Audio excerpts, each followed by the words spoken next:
Lecture 5, Saving and Investment and the Financial System. So now we will go to explain one of the very important factors in the long run is the physical capital of the economy. The physical capital is created from the saving and investment activity.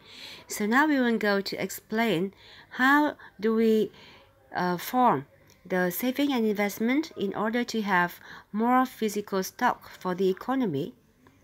First of all, the investment and saving activity is explained in the macroeconomic circular flow. In this model, you can see that after having income, households will spend one part of their income for their consumption, and the rest of income is to save. This saving will go to the financial system, and firms borrow money or borrow the fund from the financial system for their investment. So now we can see that saving and investment has a very important close relation. From this model, we can also have the definition for saving and investment. So what is saving? Saving is the rest of income after we spend for goods and services or after the consumption.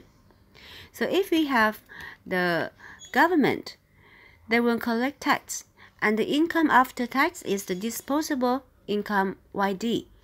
So now we can redefine what is saving.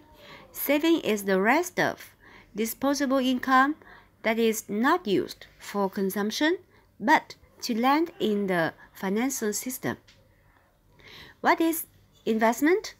Investment is the purchase of firm to buy capital goods in the market for final goods and services, for example, equipment and structure.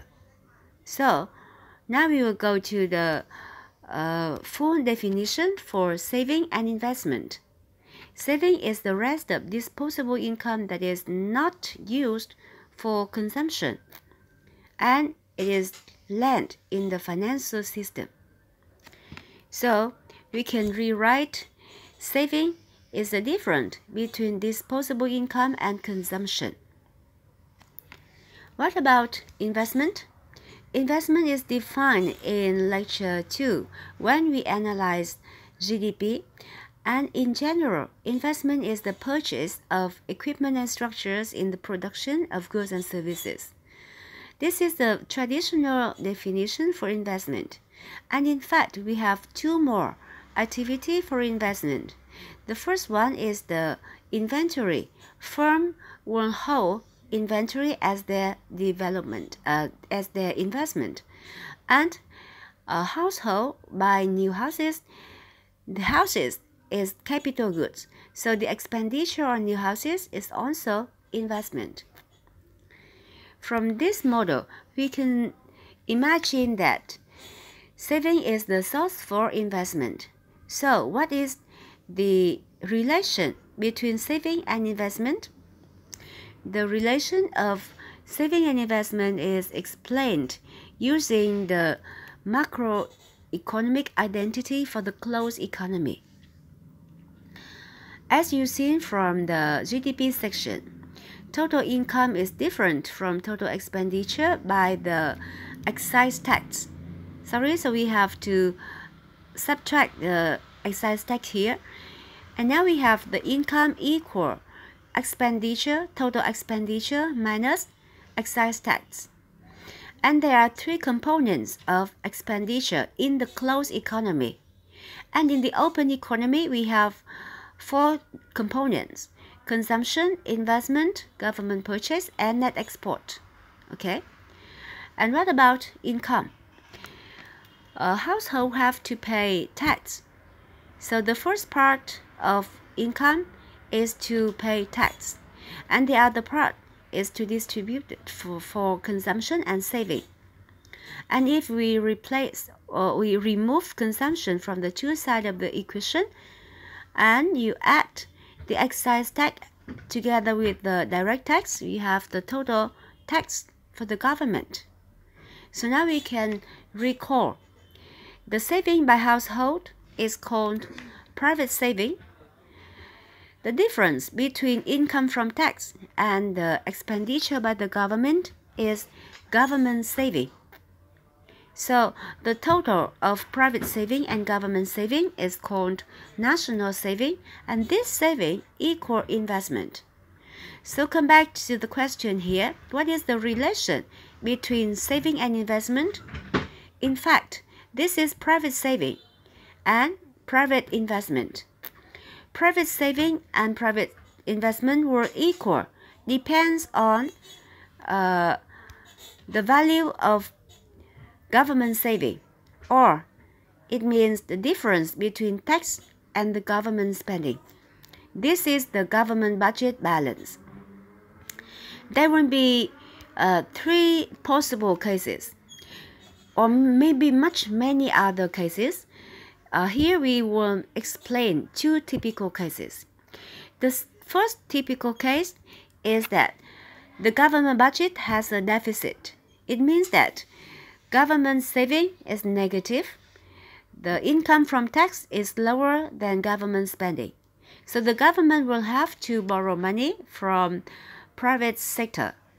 It means private saving. So now, because one part of private saving is used to support or to finance the government deficit, so investment will be lower than private saving. The opposite case may be the government budget has a surplus, so government saving will be positive, and the government don't need to borrow from the private sector, and they even has a surplus. They will support for investment. So now you can see that there are 2 sources for private investment. First source is the private saving, and the second source for investment is the government saving. And we can have many other solutions. For example, the government saving is 0, so it means that there is the budget balance, and you can explain similar to the previous cases. Another way to explain the relation of saving and investment is to look at the financial system. The financial system can be seen as the connection between saving and investment through the 2 channels. The first channel is through the financial intermediaries.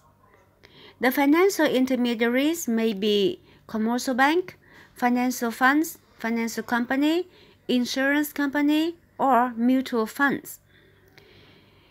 We will save our money into the financial intermediary, and firm borrow money from the intermediaries. The second channel to connect saving and investment is the direct channel. We, or the saver, will give our money directly to the borrower as investment, and the borrower will pay us or give back the bond and stock. So in this case, when you buy stock and bonds, so it means that you will save your money directly to the firms or for their investment. Here we will have some more explanation for stock and bonds. Firstly, what is stock? This is one example of the stock, the government stock. Oh, sorry, this is the one example of bond, and this is the government bond. You can look at this bond to see that the government of Vietnam,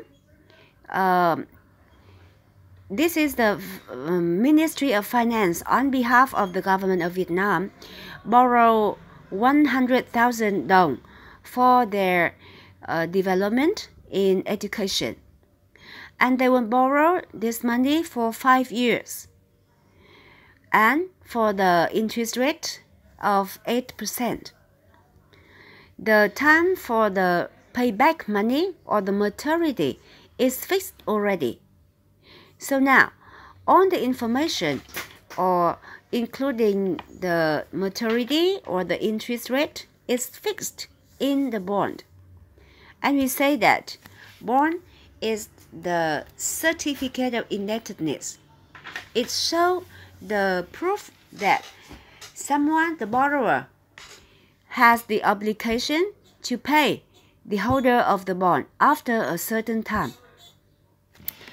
So because this is just the certificate of borrowing or indebtedness, the borrower may be any legal agent. For example, the government may issue bond to borrow money. A firm may issue bond, or even bank, or even the university may issue bonds to borrow money. There is the face value or the nominal value in the bond, and also there is the maturity and the interest rate fixed in the bond. The interest rate may be different for different bonds because of the different date of maturity and different credit risk. And if the maturity is longer, so interest rate will be higher. If credit risk is higher, so interest rate also be higher. And now we go to the second type of financial tool. Here is the stock. What is stock? Stock represents the ownership in a firm, and so it will be the claim to the profit that the firm makes. So when you buy stock, you become partially owner of the firm, and you won't get the profit that the firm makes. This is called dividends. Stock is so different from bond. Firstly, in terms of who will issue stock. Only joint stock company will issue stock, not the government, because when you own the stock, you become the owner of the company. And so you cannot own the stock of the government. You cannot be the owner of the government. The stockholder is also be the owner of the firm, and they will get the profit firm makes, not the fixed interest rate. And because this is the owner, so there is no maturity for the stock. Okay, so now you understand that there are two channels to connect saving and investment. So now we have another way to look at the relation between saving and investment is in the market. This is the market for loanable funds, or we will call market for fund for short. Saving means supply the fund. You provide the funds. And investment is the demand for funds. So if we borrow money, so we demand for fund. If we save, we will supply the fund. The supply and demand for fund is explained in the market, similar to other markets with the supply and demand. And at the equilibrium, we will have the real interest rate or zero, and the quantity at equilibrium measure the value of saving and also the value of investment. So if this equilibrium is higher, it means that the quantity of fund is higher and more capital stock will be created. So now you will have some special cases for this market. The supply of fund and the demand for fund may be flatter or steeper. It depends on the elasticity of supply and demand to the real interest rate. So remember that if supply become more elastic, so the supply curve will be flatter. And if the supply or saving is inelastic to real interest rate, the supply won't be steeper. Similarly, for the demand, if investment is more elastic, so the demand for fund is flatter. And if investment is inelastic to the real interest rate, so the demand for fund won't be steeper. And if in this model, the supply and demand become flatter or steeper, so any changes in the market won't be explained with a different result. This result will be explained more with the exercise. So this is the end for the theory for the market of loanable funds.